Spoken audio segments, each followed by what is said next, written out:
দইওয়ালা আর ও হচ্ছে তো হচ্ছে অমল। দইওয়ালা বলতে বলে দই দই ভালো দই। দইয়ালা দইয়ালা ও দইয়ালা, ডাকছো কেন? দই নেবে? কেমন করে কিনবো? আমার তো পয়সা নেই। কেমন ছেলে তুমি, কিনবে না তো আমার বেলা বইয়ে দিলে কেন? আমি যদি তোমার সঙ্গে চলে যেতে পারতুম তো যেতুম।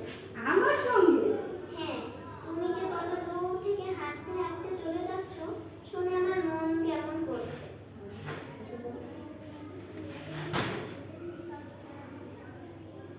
বাবা তুমি এখানে বসে কি করছো?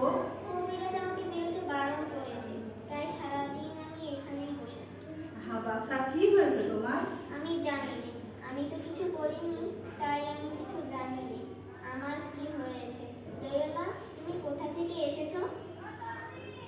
আমি আমাদের গ্রাম থেকে আসছি। তোমাদের গ্রাম অনেক দূরে। তোমাদের গ্রাম? আমাদের গ্রাম সেই পাঁচমুড়া পাহাড়ের তলায় শ্যামলী নদীর তীরে। পাঁচমুড়া পাহাড়, শ্যামলী নদী, কি জানি, হয়তো তোমাদের গ্রাম আমি দেখেছি। কবে সে দেখেছি আমার মনে পড়ে না। তুমি দেখেছো? পাহাড় তলায় কোনোদিন গিয়েছিলে নাকি? না, কোনোদিন যাইনি, কিন্তু আমার মনে হয় যেন আমি দেখেছি। অনেক পুরানো কালে খুব বড় বড় বড় বড় গাছের তলায় তোমাদের গ্রাম, একটি লাল রঙের রাস্তার ধারে না? ঠিক বলেছো বাবা। সেখানে পাহাড়ের গায়ে সব গরু চড়ে বেড়াচ্ছে। কি আশ্চর্য, ঠিক বলছো। আমাদের গ্রামে গরু চড়ে বই কি, খুব চড়ে।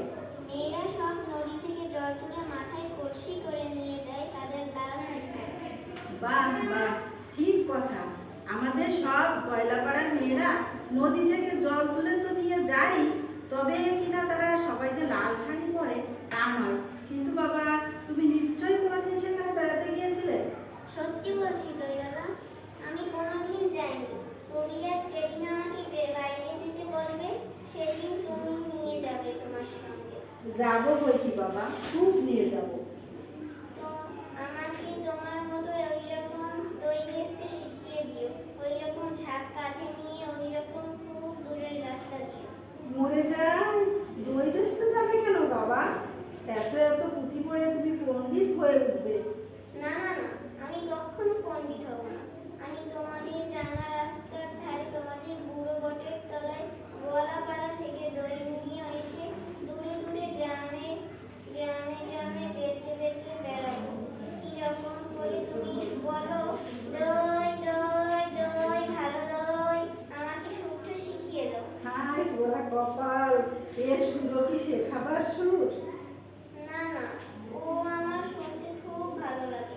আকাশের খুব শেষ থেকে যেমন পাখির ডাক শুনতে মন উদাস হয়ে যায়, তেমনি ওই রাস্তার মোড় থেকে ওই গাছের ছাড়ির মধ্য দিয়ে তো যখন তোমার ডাক আসছিল।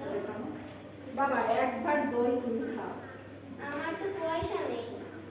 না না না না, পয়সার কথা বলো না। তুমি আমার দই একটু খেলে আমি কত